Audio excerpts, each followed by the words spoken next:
It's great to be with you today. I'm with Dr. Paula Diesel Facci, who teaches at Eastern Mennonite University in the Center for Justice and Peace Building.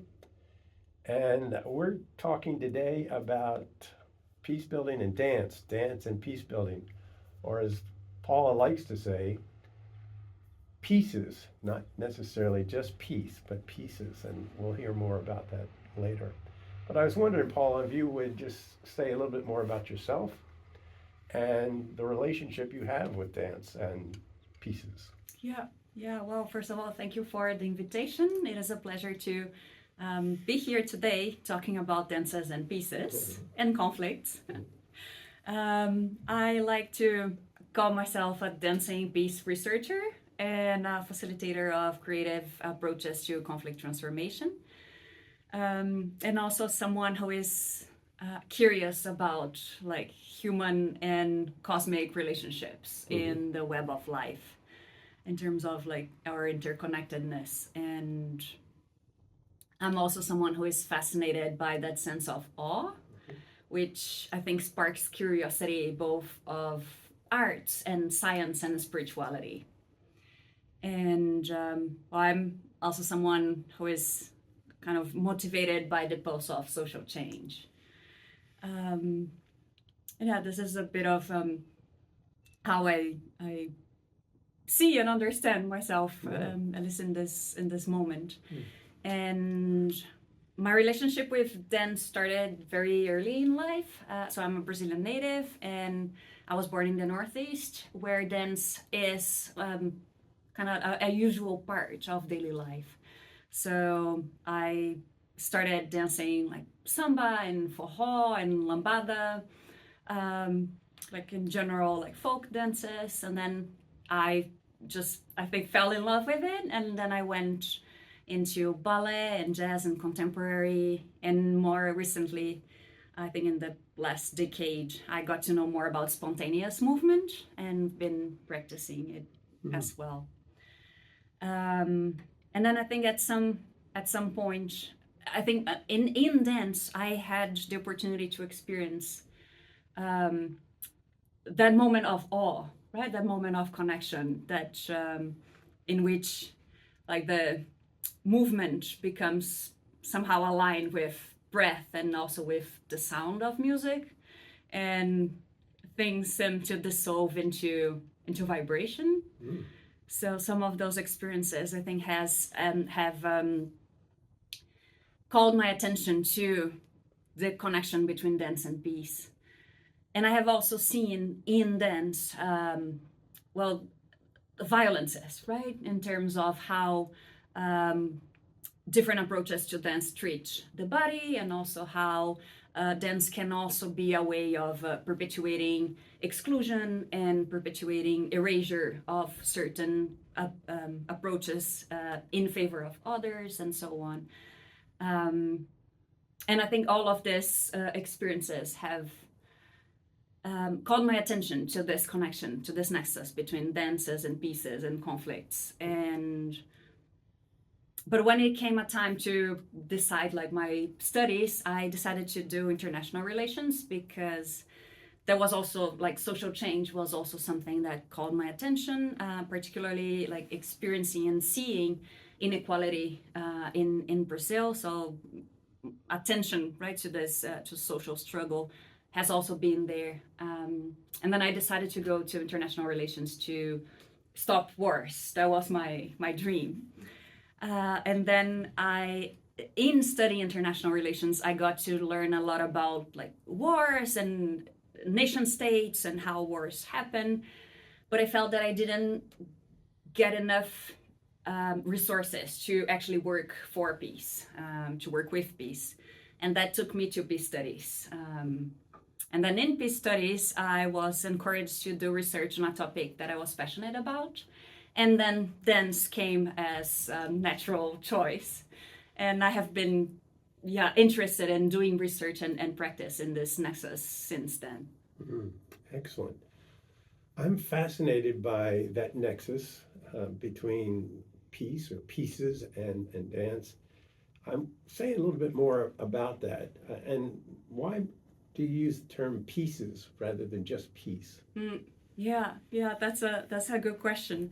I think it comes from both from observation and also discussions in literature that question this idea of like only one piece, because often, and I think it's rooted in like in a modern understanding of universal definitions that would fit everyone, and in history, the idea of piece, of the one piece with like capitalized P, that became most prevalent, I think, is the one connected to more to the absence of war.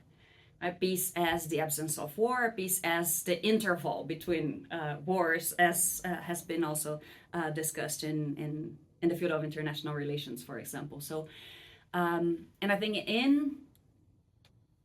in monopolizing somehow the understanding of peace only into this understanding, on the one hand, I think we as scholars and practitioners and humans in general, we lose sight of all the other interpretations of peace that have been present in history, and also so many ways in which peace can be cultivated that are not contemplated or considered if we think of peace only as absence of wars, in which the main actors are nation states, or people with like a lot of political power.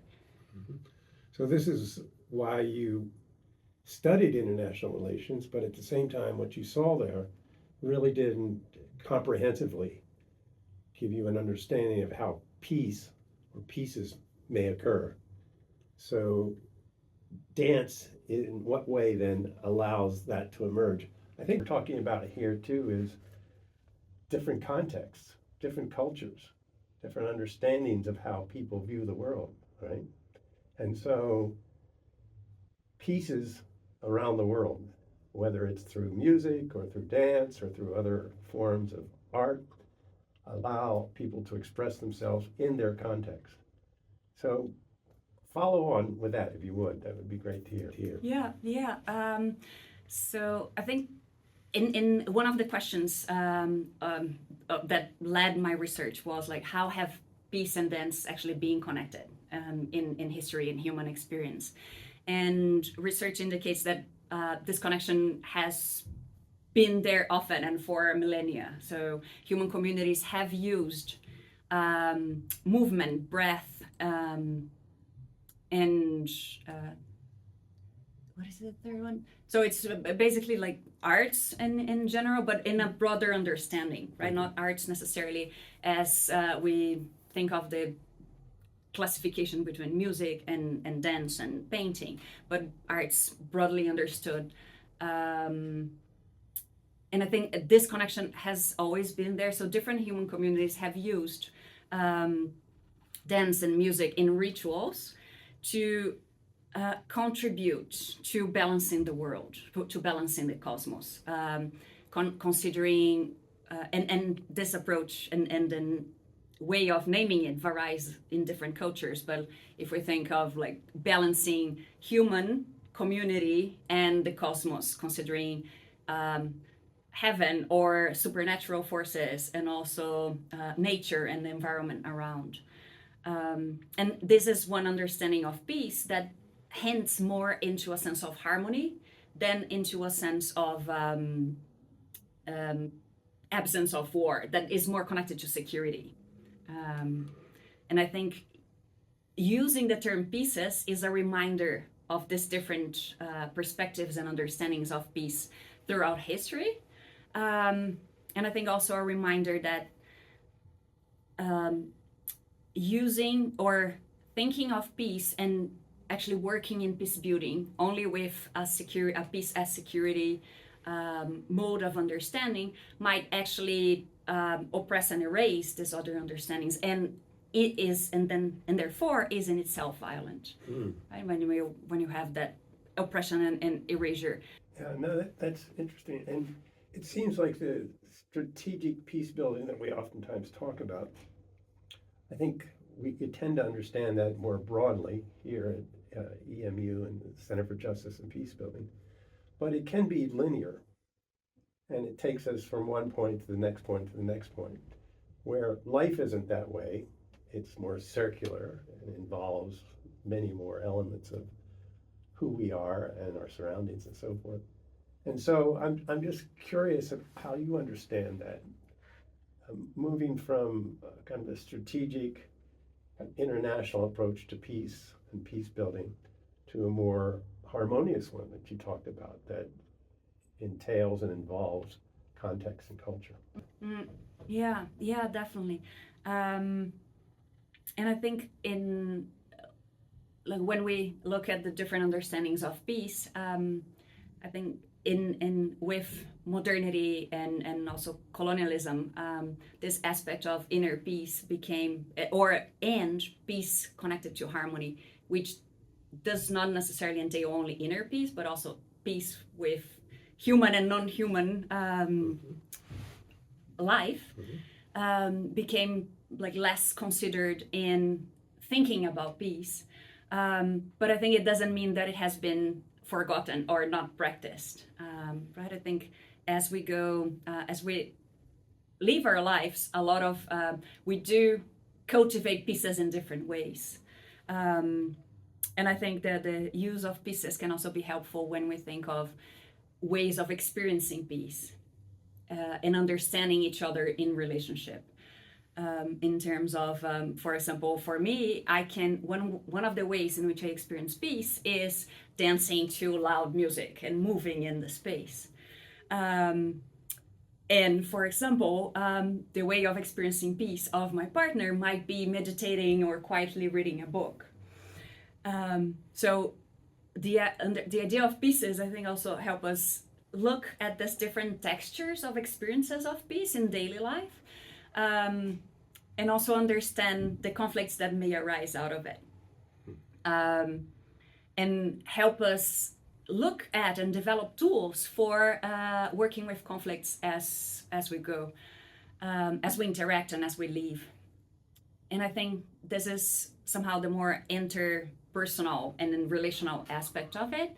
And there is also the more intrapersonal, the sense of inner peace that I think you were also hinting at in the question. And one of the questions that I often get is that the concern that looking at peace through the lens of harmony or inner peace detaches or puts to the background a concern about justice or social transformation. And I think this is an important concern that has to be taken into consideration, and that can also be woven through dance practice, particularly as it connects to peace and conflict. So with dances, so a dance or meditation or breath work, they can all be ways of, or with music as well, somehow diving into a more present and embodied being, being more aware of what is happening inside and also what is happening around. And also, as you were saying, in this, not necessarily in a linear way, but as existence nested in this web of life that contains past and future in the same moment.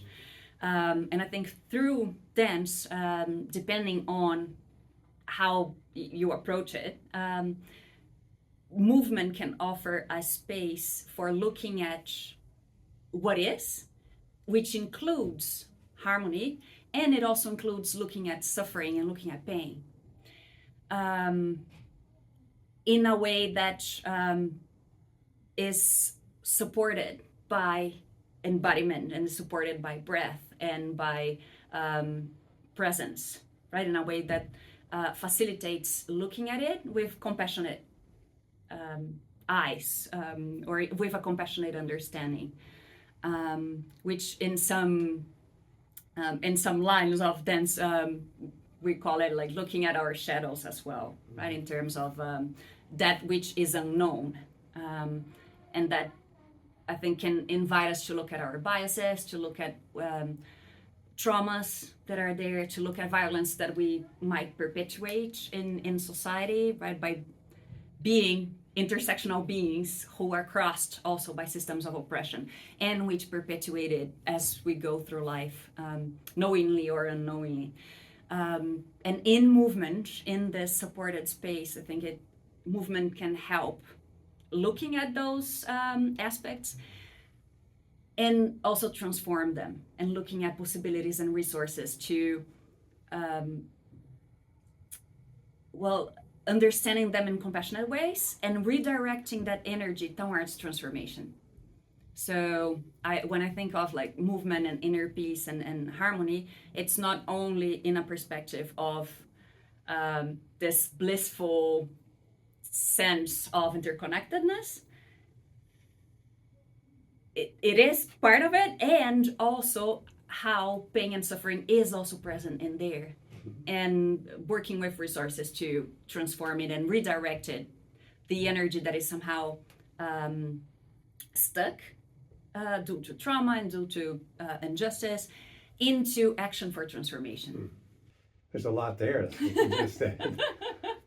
I've been reading your book, and it's the book is Dancing Conflicts and Unfolding Pieces, and it's just an extraordinary book that brings together so much of what you've been talking about. And I just want to focus a little bit more on presence. It just seems essential and obvious that we need to be present, and how we get to that point of presence is an issue. You're saying that dance and movement can help in that regard for you, and all of us have to find some way to be present within ourselves and then be present for and with other people. And that helps in what? Insight into the circumstances, the conditions, the injustices that you talked about. And I don't want to get too far off, but this concept of justice is so critical, because it is in its best form about right relationship. And that means with ourselves and with others, and how we establish that justice, not just through legal means or policy means, but through being with people in a just way. So I've gone off on my own little tangent here, but at the same time, how would you pick up on some of the things that I was just talking about? Yeah. It's so interesting, the connections that you're doing there. And yeah, definitely this idea of justice, not only as I think in the reductionist understanding of justice of a legal or punitive system, which I think disempower, right, of the relationships that are there in terms of the of harm that has been done. And I think looking at this different, looking at relationships and have relationships at the center, and how to address harm that has been done, how to be accountable and involved in transformation of it, looking at all participants as responsible, right, for as responsible and like having agency and power and to transform that situation. They're important. Yeah. Go ahead. No, I stopped you there, but. No, and I think no worries, and I think that's with you were talking about presence, and I think presence is very relevant in this process, because being in relationships means being with oneself and with others in a way that is aware of what is and what is going on, and also what have been and what could be as well. So it's a sense of that is not only, I think, in this specific moment, but it expands into relations, not only also within humans, but all not the non-human world around. And I think through dance, dance can be a practice of presence to help us ground and expand awareness into what is going on within our own inner system, which can be very wise in providing information about that, and also about what is happening in the surroundings. And it is a practice, right? Presence is a practice. I think particularly if we take into consideration the splits that have happened in terms of like the differentiation between human as outside of nature and as nature differentiated from culture, and mind or reason differentiated from body. And I think this series of splits that are all connected to each other have made it difficult to experience presence and to practice presence on sustained way. So I think we are in this era, we are invited to, I think, practice and cultivate practices of sustaining this presence for ourselves and also with the people that we work with and that we have relationships with. Discipline is necessary. There was a book written many, many years ago called Celebration of Discipline. I always like that concept because we think discipline is something harsh and it's trying and it's difficult and so forth. And it has those elements to it. But if we can celebrate the discipline of being present, being mindful, being with others and ourselves, then I think what you're saying too is that creates that space for us to find ways to go together rather than continue the division that conflict may have caused. Apollo and Dionysus, how do they factor into what we've been talking about and this energy that is dance? Mm, yeah, thanks. That's a fascinating question. And I think for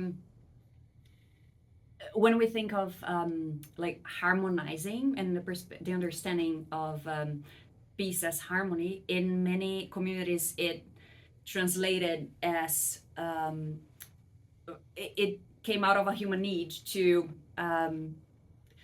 thrive, right? To survive and thrive in the world. And the observation that, well, there are opposites in nature or polarities, for example, day and night, winter and summer, and this kinds of cycles there.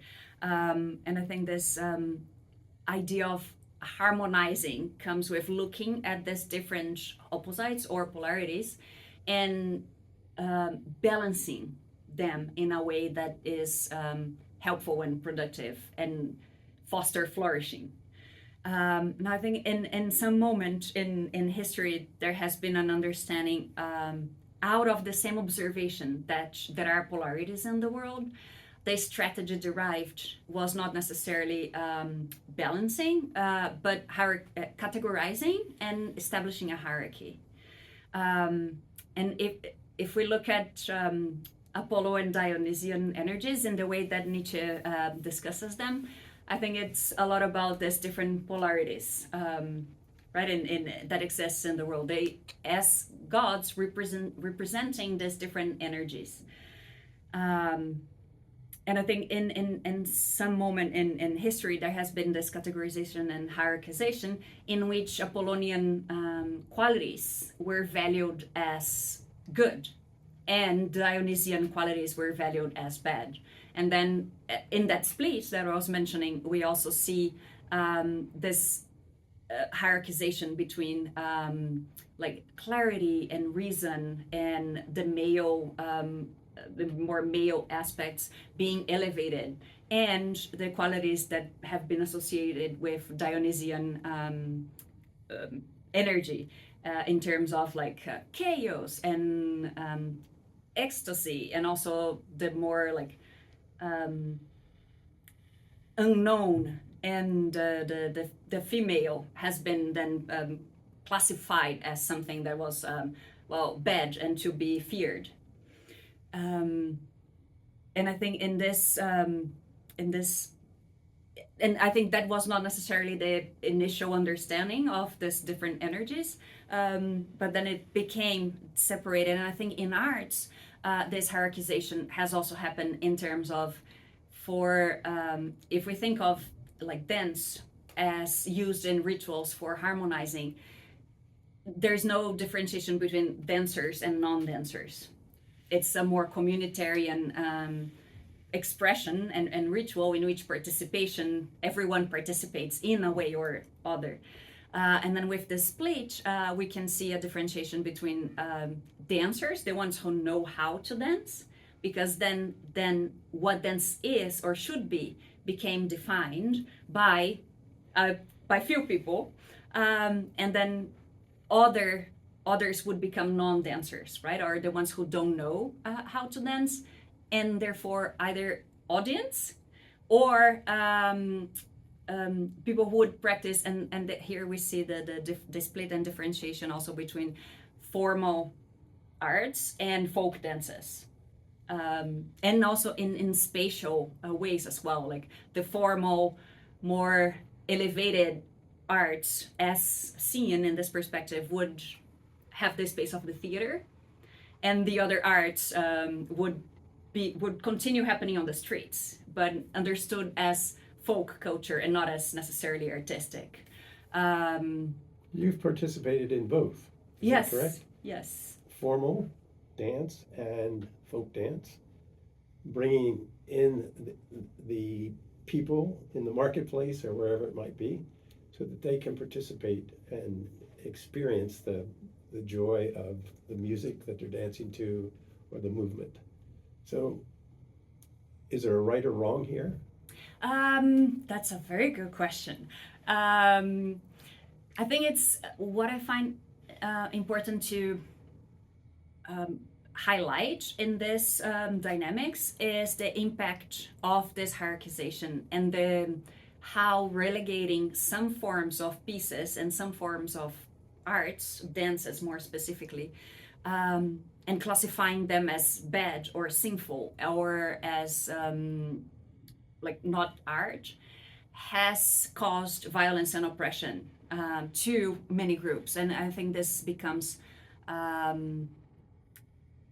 like very clear if we look at colonization, right? And how different forms of like indigenous ways of doing both pieces and arts became erased or persecuted or prohibited, and also how they have served as forms of resistance and resilience for many of these communities. And I've been doing some investigations on samba and how it has gone through all this. Samba in Brazil. Samba is a dance that is common and famous in Brazil. So I think there is that point that is important to acknowledge in terms of that help us reflect, well, how has this separation served and continues to serve exclusion, and what can be done to transform it. So I don't think there is necessarily a right or wrong, but it's important to look at the impacts of the practices that we have. And it's an interesting question because when I started my research that is published in the book, I was quite biased about ballet. I was very critical of ballet and the way it has been practiced, because there is also a lot of white supremacy and a lot of punishing of, or like ballet has defined historically very specific type of body that is considered able to be on stage, that is considered worth and beautiful, in neglect of many different other kinds of bodies.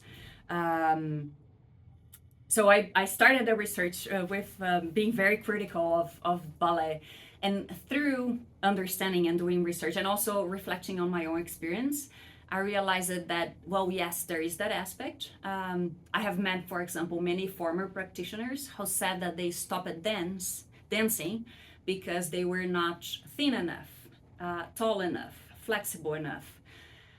And when I think this hierarchization and splits are, what they do is they create ideal types that are promoted as the ones that should be followed by everyone. What they do is that they take the practice outside of the human experience. And pursuing this ideal is violent to, of course, to the ones who are excluded from it, and to the ones who need to fit into it as well, because as it is an ideal, it's far away, right? So even for the ones who have the expected ideal kind of body, for example, if we take this perspective from ballet, the discipline for fitting into that ideal can also be violent, because the ideal is detached from what humans and all its plurality. So having said that, I have also realized that, well, but in my experience, ballet has also been very pleasant and an experience of peace in itself. It can be very meditative, right? In doing the movements, it can help with alignment and with syncing and attuning. And it can be a delight, both to experience and to watch it, right? So I think it's also important to acknowledge that there. And what I realized when I started doing the research, I was searching for a kind of dance that would be the most contributive to peace. And what I learned is that there is not one kind of dance, but many approaches can actually serve as experiences of peace, depending on how we approach them. So ballet can be blissful and a source of inner peace if we transform any exclusionary tendencies that might be there and welcome the plurality of humanity that is there. If we look at rules not as ideals to be imposed and for someone to fit in at any cost, but as guidelines that can help us align the body, for example, in terms of posture, in terms of balance, and also like in terms of group practice, and not as losing someone's identity to fit the expectation of a choreographer or of whoever it is, but a celebration of this individuality in connection with the group. So there are different shifts that can be made in all of dances, I think, that can promote I think a healthier and more fruitful experience of peace. And this would be true in all the arts, probably, where we're not excluding, but we're inviting people into the circle, if you like. Yeah, and acknowledging different practices as well. Right.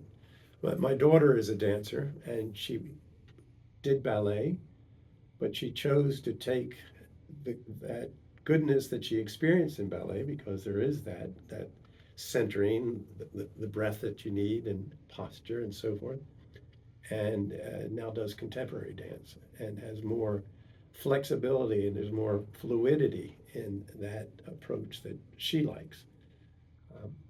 This is really important, I think, because I think of music as well. You can have, great concerts, and you have composers that historically would never go to performances because they saw the composition as more important than performance. And then you have the performers who are not engaging the audience. So what you're saying is finding ways to draw from the positive of all these things to be able to bring people in relationship together in some way. Paul, this is fascinating to me, and I really appreciate what you're saying. I'm just wondering, when you think of these larger conflicts in life, I mean, we know what's going on now in Ukraine and other places in the world. How do the arts, and I know this is a difficult question, but how do they begin to enter into these spaces to help people find this harmony in these relationships and this egolessness, if you like, that allows us to be with each other in new ways? How do you speak to that? Because I think a lot of people feel like, well, the arts are out there, they don't. And yes, okay, we can have peaceful relationships in, between two people or in smaller groups. But what about this, these collective issues, these larger issues of conflict? Yeah, that's a very good question, and I think one that can have like different and plural answers, right? Because each context also can has been drawing and can draw from their own practices in order to cultivate transformation. And I think the way one thing that I realized in doing the research is that by looking at peace not only as the signing of the peace treaty, for example, but as different initiatives that happens throughout the fabric of society, I think it highlights that arts writ large, right? Arts both by professional artists and by people in their everyday lives. They have often been there in like in conflicts, during wars, and as a form of resistance, as a form of resilience, and also as ways of rewaving the fabric of society. And one way that I like to look at it is that a symbol of peace has often been the handshake. But when, and I think if we look at it from like different perspectives, the handshake in some cultures mean an agreement. In other cultures, it may mean something else, and an agreement may be done by different expression. And we need to create creative approaches to conflict transformation and to this cultivation of peace, because, for example, things change, right? We are like humans are in constant change. So if a pandemic hits, for example, where we cannot, like, handshakes cannot happen, that asks for creativity to envision different ways. And also, if we think that the hands that have been shaking for signing peace treaties, for example, they have often been hands of a very specific pool of humans. And like, I think it invites the question, well, how do we pluralize that handshake? And also, how can we look and investigate the other ways in which peace has been cultivated throughout the fabric of society? So hands that have been praying, hands that have been drumming, hands that have been waving fabric, like gathering people together for waving and sewing together in a representation of like cultivation of community. So I think that are looking at these different ways can offer like many case studies and also many ideas for ways in which peace can be fostered and cultivated. But there was another aspect of your question that, and not only there, but I think one challenge for arts and pieces now is to connect this, to bring this nexus also into these places of power, right? How can, and I think that's something that Jean-Paul Lederach talks about in his book, The More Imagination, in terms of how can we involve artists into decision-making, into envisioning the solutions for society. And Augusto Boal, I think, did a beautiful example with his legislative theater, right, in Brazil, in the years in which he was in the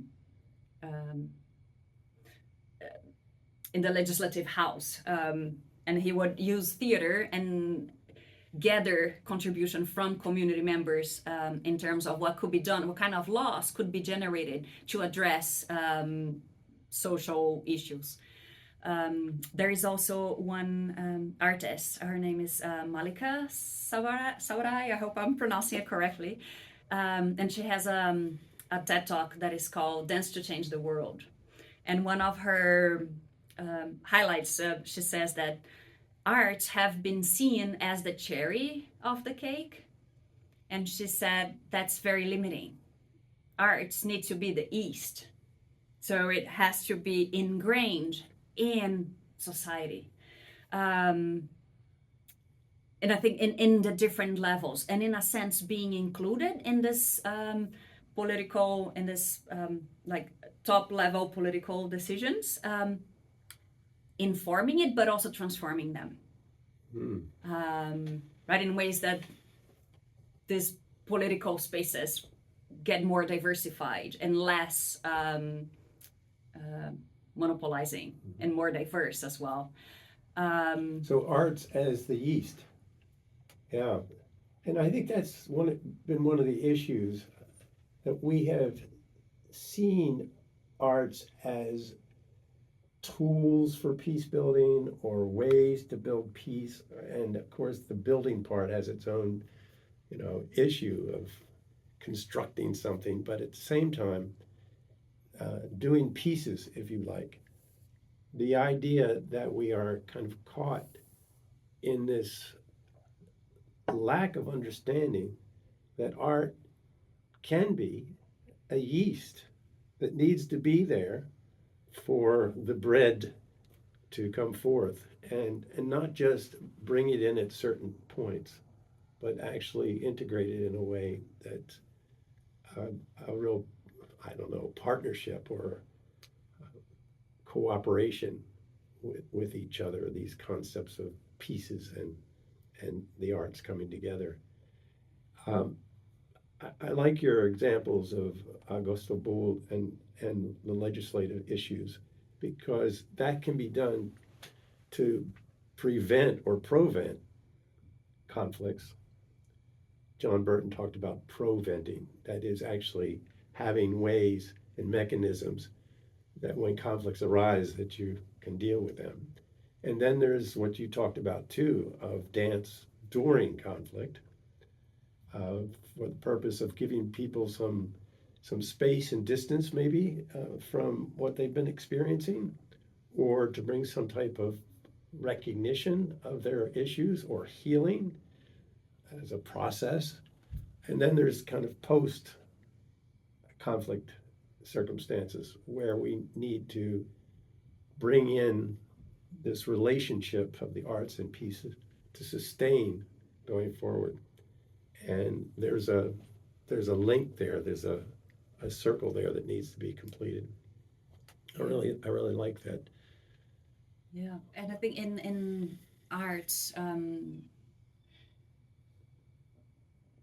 I think it sometimes when we think of art, we take only the final product of it as what art is, in terms of a painting or of a dance presentation or of a theater piece or of a law, in the case of the legislative theater that Augusto Boal practiced.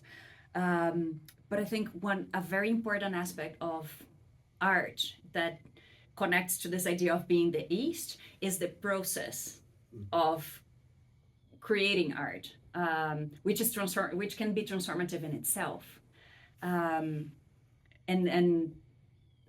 I think that the invitation, or like my invitation, or the vision, that what I envision is having art through the process of looking at, as you were saying, in terms of healing, and also in terms of facilitating understanding of the situation, of a conflict, of a war, or of a misunderstanding, as a process, or as a method, a space in which we can enter to deeper understanding what is there, and to look at and deal and move and transform the pain, the trauma, the suffering, and also to revisit ideas, narratives that might be violent and that might be permeating the whole conflict.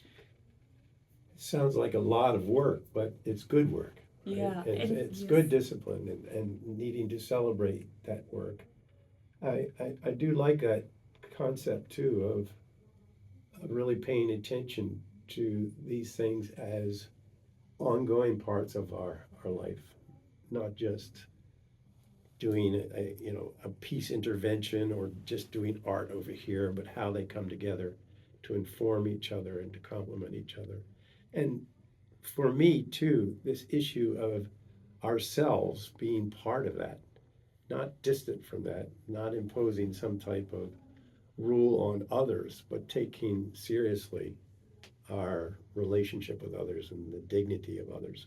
We oftentimes say in the trauma work that we do, if we traumatize someone else, we traumatize ourselves. And so that interconnectedness, that harmony, those bonds are broken, and we need to find ways to reestablish those bonds. And dance is a great way of doing that. Paul, any final words here? I could go on forever. This is a fascinating conversation, and I don't want to stop it.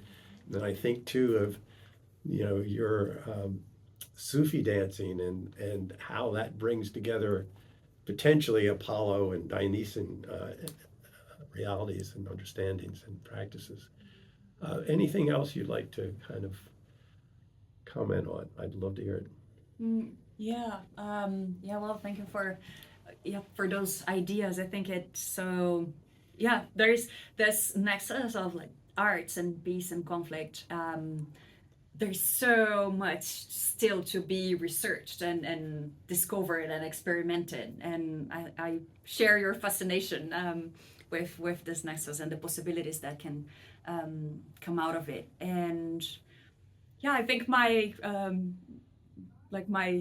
vision is deconstructing this idea that artists or dancers are only for specific people, and that deconstructing this idea of like, I don't know how to dance, and like perhaps celebrating this idea that, well, we are all dancers, like we can all be dancers. Not that everyone should be a dancer, because that would be an imposition in itself, but the fact that we can all be dancers, and dance is not something, or arts is not something that is like out there for a very small group of selected people, but that we actually engage in creative, artistic dynamics throughout our lives, and that this is something that can be more observed and also cultivated,